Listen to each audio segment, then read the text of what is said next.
Thank you for having me. The Octopus now available as an audiobook for my illiterate audience out there. We're That's excited awesome. for them. Well, that's interesting. They're telling on themselves, of course, with all of those things. And they say, look out for these people that are talking about all these 5 different things that we're definitely not involved in, and we certainly haven't been doing for 50 years or so. The general public's waking up to a lot of this. Clearly not enough of them, and not quickly enough, but there's a sizable percentage of the population that COVID got them sort of jolted a little bit awake, a little groggy, and then over the last couple of years, they've had their eyeballs open and they've been watching what's going on, not just in the streets, but also in the media. Right. And of course, the weaponization of the Justice Department for anyone that wants to take it even a step further and dig into some of this and say, is the FBI really arresting terrorists? No, the FBI is the largest domestic terrorist organization inside the United States. Second only, it might be second only to the police. The police being the largest domestic terrorist organization force. But the FBI has made it its mission to go after people that are not spouting lies about them. They're going after the people that are accurately explaining what they've been doing for a long, long time. And they can't, it can't stand up to scrutiny, right? So they have to just silence the voices, because the things that we're saying online are accurate. Yeah. And they're true, and they've been true for a long time. It's just that the public hasn't really thought of the FBI in this sort of way, or the government in general, but specifically the FBI. And then, but over the last, the Biden administration's term, what have you seen? You've seen the weaponization of the FBI in insane ways. Like, we're going to raid Mar-a-Lago, and then we're going to plant evidence, and then all that is going to get thrown out, but it doesn't matter because the damage is done. Right. So when I say they're a domestic terrorist organization, I'm not kidding. Yeah. They're run like one. It's a cell. It's a terrorist cell. It just operates out of Langley, right? And that's and Ron Paul said this 20 years ago. Right. He's talking about terrorism. He says, I am of the belief that there are more terrorists within a 5-mile radius of Washington, D.C. than anywhere in the world. And I would agree with him on that.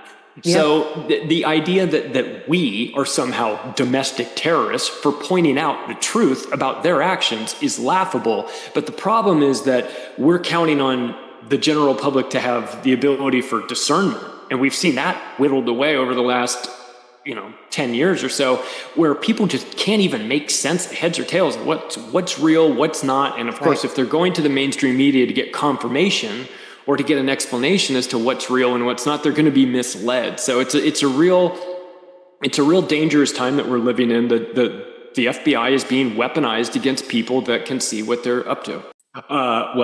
Given her imagination, I'm afraid of what they have planned for us. But this is Marxism. This is the reimagining of crime and laws and the way in which we deal with people in society. It's all, we're going to think about it differently. We don't need to think about it differently. It was working fine until these lunatics came in there and started throwing monkey wrenches in everything and blowing it up. So Kamala Harris is running for president of the United States. She was the border czar. You know how many times she went down to the border? 0.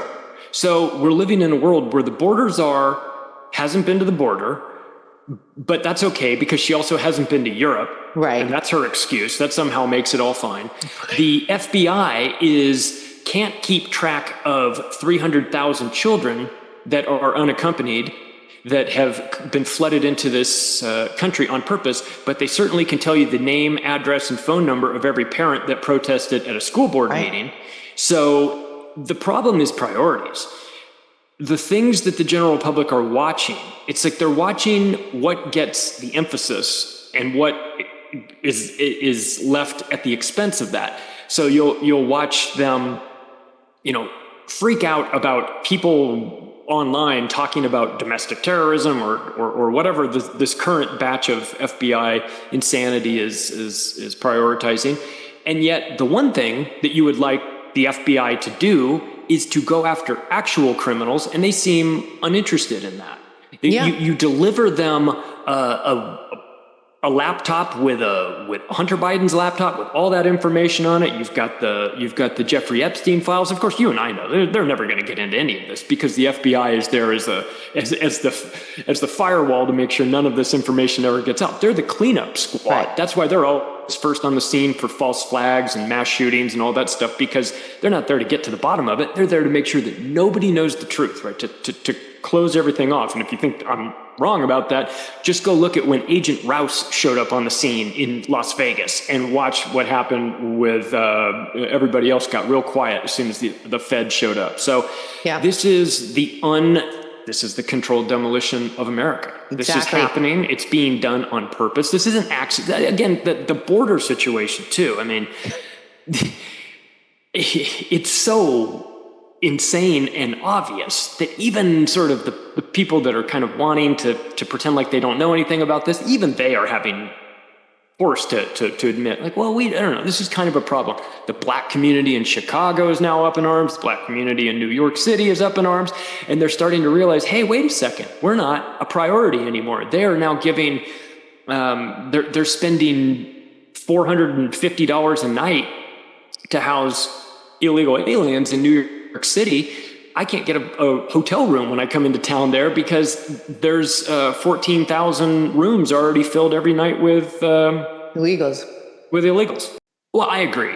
And this is an example. This is one of those really bad examples where we've always had two candidates that are running against each other, and we've always had problems. There's problems with both of them.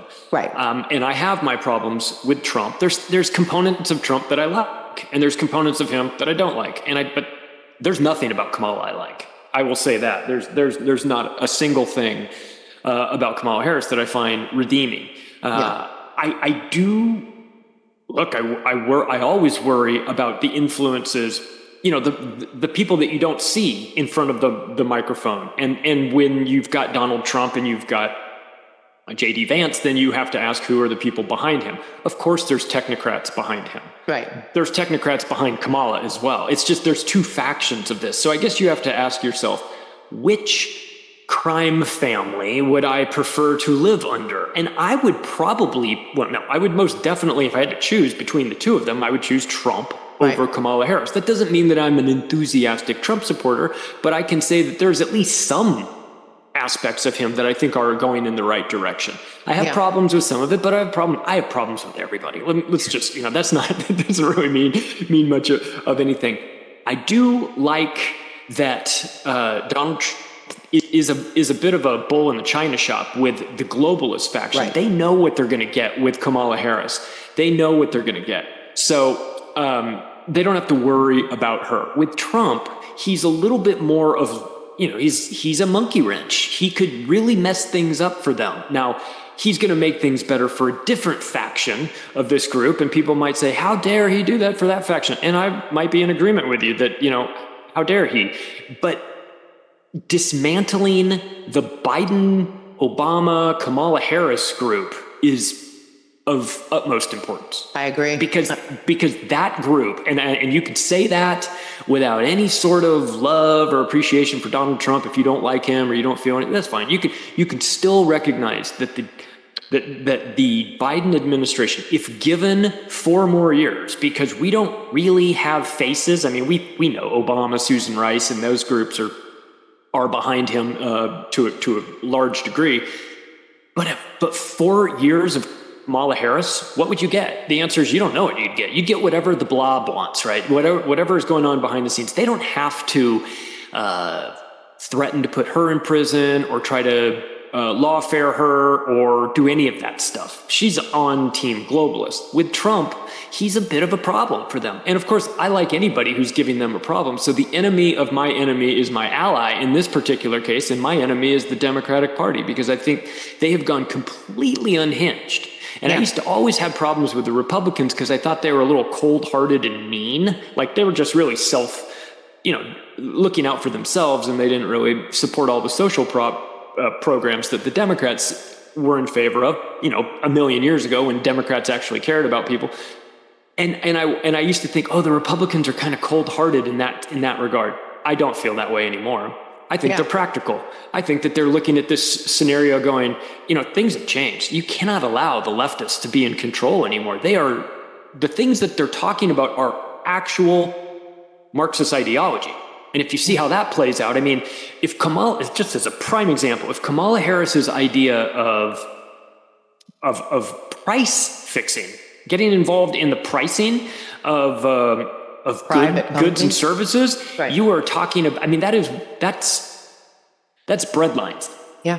Price fixing equals breadlines in almost every scenario in which it's been tried. And if it doesn't end up in breadlines, it ends up with people getting put up against the wall and shot. So either way, it's going to end badly. The idea that there's a segment of the general public that is, oh, this is such a good idea. Those people are pretty dangerous too, because they don't know anything.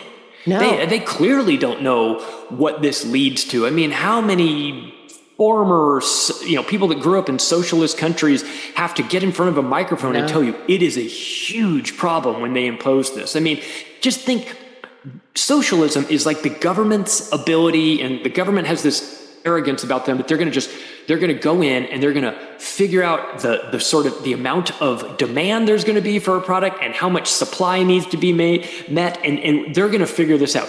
The United States government's going to figure this out. They fail at everything that they get involved with, but magically they're going to get pricing right. Did you see what they're doing, what they're proposing in Chicago, Mel? That Brandon Johnson, I thought Lori Lightfoot was the dumbest mayor in the history of Chicago. I stand corrected. Brandon Johnson had an idea that is so criminally stupid that he should be locked up for it. He wants the local government in Chicago to open grocery stores and run grocery stores. Think about this. The local government of Chicago running grocery stores. You know what would be hilarious would be if they got those open and then day one is just looted? 1,000 Republicans came in and looted the place and showed them what was what. You think you're going to run this? You think, we're going to open grocery stores. That industry with the two. We're going to find the sweet spot. We're going to make 5%. Of course, they're going to undercut the other places that are selling $5 milk. The government stores will sell it for $3. And then all of the other grocery stores around there will go out of business or will move. So Congratulations on Chicago. These ideas are criminally stupid. Yeah. But of course, that's what you get when you put leftists in office. Oh, it was so insulting, but it reminded me of a Sun Tzu quote or something. Never stop your enemy when they're in the process of destroying themselves. So I see the mobile abortion bus parked in front of the DNC, and they're like, hey, come on in and end your family bloodline right here, everybody. I mean, it's actually kind of perfect if you think about it. The DNC brought a mobile, basically baby euthanasia bus to the conference to celebrate how, I guess, what good people they are. I'm still a little confused as to what that's supposed to mean. These women that are screaming, my reproductive rights are essential. Stop trying to take away my reproductive rights. Easy. Don't worry. Something tells me most of these women are never going to need an abortion in the first place. I'm just going to be honest. I've watched this happen lately where I have family members that watch MSNBC that only watch it, right? So, they don't have a grasp on what's actually going on. There's some weird skewed reality that they're into. And this person was saying, when are you going to have the conversation with your daughter about abortion? And I was like, she's 12. Well, I don't know. And why? Now, not today. Like, what are you talking about? You hope to never have that conversation. It's the most important thing. You have to have this conversation. What if someone wants to take away her right to have the abortion? And I was like, why are we having this conversation? Exactly. This is such a weird conversation to have. It's so inappropriate. It was so unbelievably inappropriate for this person to be having this conversation with me. And what I realized is that must be all that's going on MSNBC. Yep. They must be talking about this nonstop. Because, correct me if I'm wrong, Mel, but I don't remember Donald Trump running on a platform of he's going to end abortions nationwide for every woman and make it so that they have to go to Mexico to get abortion. I don't remember hearing that. Yeah, the China top-down authoritarian sort of track and trace social credit system has been in play for a long time in China. And the first country partner that it got exported to was Ecuador. And Ecuador, of all places, Ecuador was doing an oil deal with China, and in part, in conjunction with that, China said, well, listen, like we could give you some technology, like some facial recognition cameras, and we can show you how we develop this system. Now, the system that they've got, I remember watching a documentary on this a while ago. Had to have been at least 7 years ago that I watched this. And it was a guy who was he was in China doing a test of this service. He was with the Chinese government, so they knew he was doing it. And they had a cameraman back in like the control center where all the monitors are feeding information in. And what they did as a test, this guy said he wanted to see how their system worked. So he got on a public bus, lit up a cigarette, which you're not allowed to do, right, and started smoking it on the bus. And he said, so they follow him. He gets off the bus at his stop. He gets around the corner and his cell phone dings. And he looks at his cell phone, and his cell phone has informed him he was spotted on facial recognition smoking in the bus, it's not imprisonment, it's just a fine. He's been found guilty. He's been fined a little bit, not a huge fine. And it's already been deducted out of his Weibo account. This entire process took 7 minutes. Wow. That was years ago, okay? And then they've got another guy, his partner, who's in the control center, watching this whole thing go down. And there's a person next to him that's explaining, well, we've seen him and this, and it's gone through the system, he's been flagged, and it's been done, and that's it. So we would go and see that, and we would go, no way. We don't want any of that, right? Unfortunately, the politicians and the Eric Schmidts of the world, they see that and they go, I like what you've done here. You can make sure that all these people are watched, and we can do all this. Great. So we would be repulsed by that.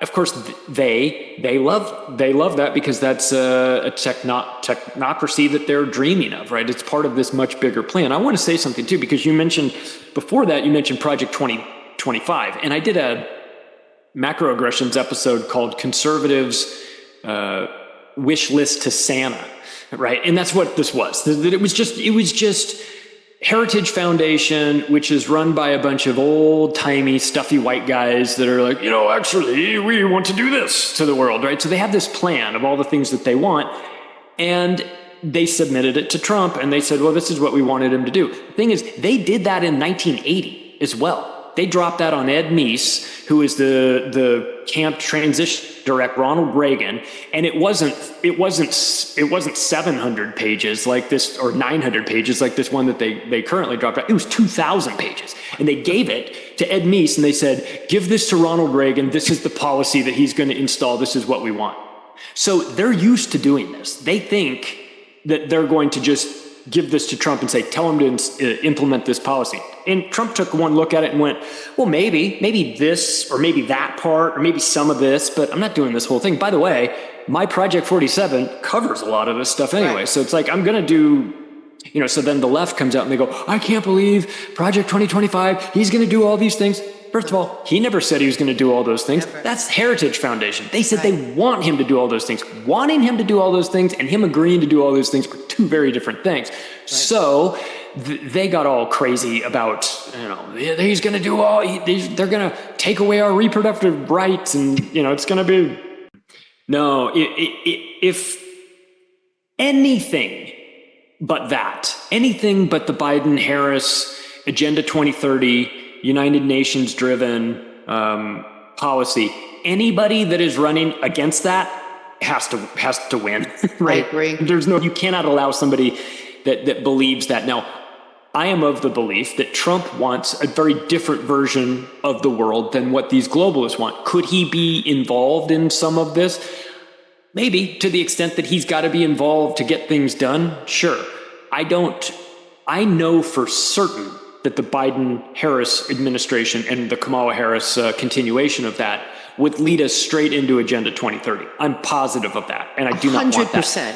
I think that the Trump presidency would probably not lead us into that. And there'd be some other things that would come about, right? Because they'd want to destroy the economy and pin it on him. And they'd want to start World War III and handcuff him so he couldn't get out of that. And they'd want to do a bunch of things. So a Trump presidency would present different problems, still problems. There's going to be problems with both of these administrations. It'd be different problems, but I would take the Trump problems over the Biden-Harris United Nations-led problems because I know where that's going. And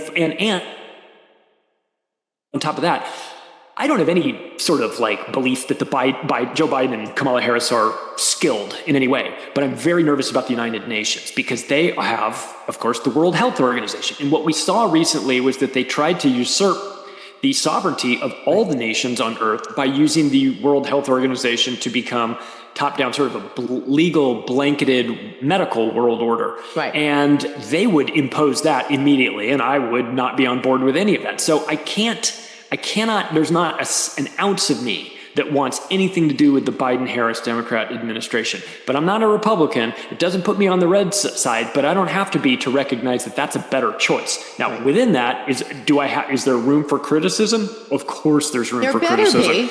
But it's a much better looking future than what the Biden-Harris team is promising, and because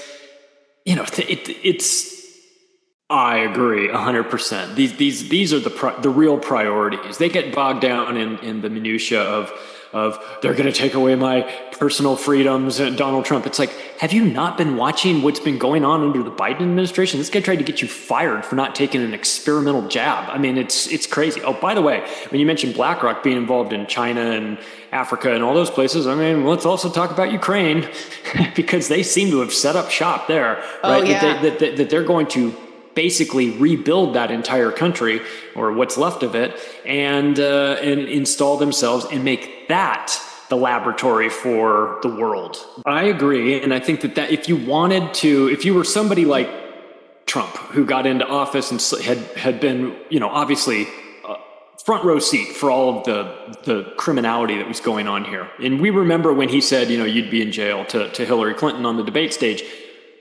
He could have put her in jail, though. He could have, and he didn't. And this is where I wonder. Right. And I don't want to go into, I don't want this to be like Trump fantasies or anything like this, because I understand that it could not happen. But I wonder if the first time in, he's getting the feel of where everything is as a president, who works and who I talk to and how this all is. And they filled him with as many sharks as they could that wouldn't allow him to understand. They didn't let him fire certain people. They said, oh, you can't fire those people, when he could have. But, so there's a lot going on the first time around. And we saw how they treated him for the 4 years that he's been out of office. I wonder if there is, I have to assume, as a human being, that there is a part of him that says, when I get back in office, I'm actually going to put these people in jail. Now I know it's bordering on fantasy. They belong in jail. Yeah. You need to take somebody like Merrick Garland out in handcuffs. Right. I agree. It needs to be shown to the general public. The way the CNN raid at Roger Stone's house at 6:00 in the morning when they magically knew to show up there. Well, make sure that CNN is there when they pull Merrick Garland out of his house in handcuffs with a hood over his head and stick him in the back of a black van and drag him down. That's the only way this is going to get squared away, is if these people actually go to prison. Because this, very good people on both sides, or, the Clintons aren't that bad, or any of this minimizing of these crimes by Donald Trump in the future cannot stand. So I don't expect Donald Trump to be the guy out there, breaking in the doors, but he's got to get somebody in there. Maybe it's an AG that'll do the job. I think the AG is the most important job that we have coming up. And is that Kennedy? Is that the role that they slot Kennedy in? Because if it is, then maybe there's some teeth there. Of course, these leftist lunatics aren't going to go away quietly. We know that. So expect the unexpected. But I will take, and of course, if Trump wins, they're going to activate all the leftists, the Antifa goons and all of that. The pallets of bricks will magically show up again, as they always do. Yep.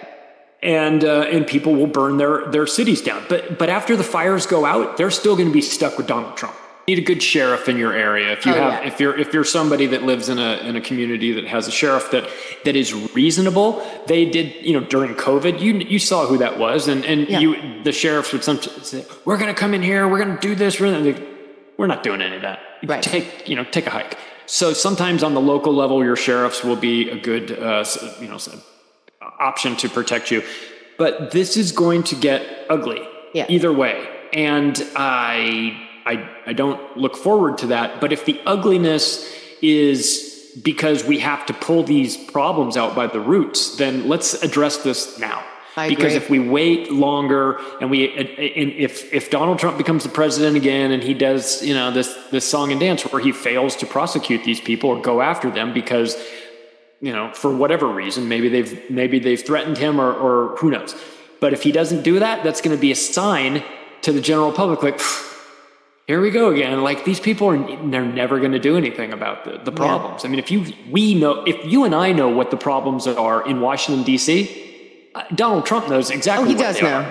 Yeah. So if you're unwilling or unable to fix those problems, then that's going to cause a bunch of people to say you might actually be in on it. So I hope that I hope this 4 years off has I hope it's radicalized him in the sense that he this time around decides, I don't have to worry about re-election. I'm going to go in there and root some of these problems out. Boy, I know it's hopeful. I know I'm one step into the Q world with that one, right? Where you're just hoping that he's going to come up around everybody up. But I mean, the thing is that it needs to be done. It needs to be done, and these people deserve it. The only question is there going to be an appetite to actually follow through with that? And I certainly hope that there is. I like what you said about vote for yourself. Vote for yourself, meaning take care of the things that you can take care of. Right. Bet on yourself. What's going on in Washington, D.C., a lot of it is kind of out of our reach. Right? It's such a big machine. But I think to recognize what we've gone through the last couple of years, position yourself accordingly to get out of the way of it to the extent that you can. Understand what you and I've talked about before. The banks are very illiquid, teetering, and you may want to take advantage of this relative normalcy. God, to think of America as normal right now, the summer of 2024 is crazy. But in comparison to where it could go, get some of your money out of the banks. You don't want to be the last person to figure out that they're insolvent. And I can envision a scenario in which Trump wins and they say, all right, well, let's just hike interest rate. Let's monkey with interest rates to the point where we crush this economy, throw it into the depression that we know is coming, deal with everything, and then hang that around Trump's head and say, see, this is the guy, this is what you get when you elect guys like Trump. You get an economic collapse. Well, the economic collapse is coming. It's not necessarily just Trump's fault, although, Operation Warp Speed, printing all that money during COVID and giving it out, that wasn't great. But let's not pretend like it was just Trump. I agree. He probably thought that these people couldn't be, he probably thought they had to be good people. Maybe at the worst, the CDC is a little bit incompetent, but I didn't think it was a criminal enterprise. Well, shit, I could have told him that. I could have told him that how deeply in bed with big pharma they are and how they're a regulatory agency, but they make $5 billion a year off the patents that they own on the vaccines that they control. And then they set the vaccine schedule. If that isn't your first indication that that it's a criminal enterprise, then we can go down the list of all the other things that the CDC did. So maybe he was late to the party in terms of figuring out that Fauci, and he didn't know, of course, I doubt he knew about Fauci's role in the AIDS epidemic. I didn't know anything about it until COVID kicked off. And then I was like, oh, this is the guy that was AIDS. And I was like, wait a second, this guy, hang on. We're starting to notice a pattern here. So, maybe he didn't know it, but he knows it now. Yeah, he does. So I'll tell you what, if he does become the president again, and I think that that's a better choice than Kamala Harris for sure. If he does become the president again, and the second time around, he still doesn't put any of these people in prison, well, then, then he gets what he deserves at that point. Because if you don't recognize that these people are trying to literally kill you, then maybe you just don't have a strong enough survival instinct. But my assumption is that over the last couple of years, he's been thinking about how he would do it differently. Yeah, hopefully. he has. I think he's got to. You would have to have that sort of reflection. I know he's maybe not the best at self-reflection. I'd love for him to come out and say, the Operation Warp Speed thing, in retrospect, turned out to be a real problem with these vaccines that were not what I was told they were. I was told that they were going to do this. They turned out that they didn't. And it's, and I regret if he said something like that and showed a little bit of like, well, I would have done this differently. I think that would go a long way with people. The left would still crucify him. Doesn't matter. But they're going to do that anyway. They're going to make up things. So it's a real interesting time to be paying attention to this because we're getting like an entire decade of stories, events, and everything just in the second half of this year. It's crazy. Thank you, Mel. I appreciate you. Yeah, the Octopus of Global Control book is available on Amazon and BarnesandNoble.com in paperback and digital. And if you want the audiobook, that's available on Spotify and Audible and Amazon and all those places. So check it out. Macroaggressions.io is the website. You can find my podcast, Macroaggressions, wherever podcasts are available. It comes out Wednesdays with a monologue and Sundays with an interview. And I've got Lindsay Sharman coming on this Sunday, my partner on Day Zero. We have a great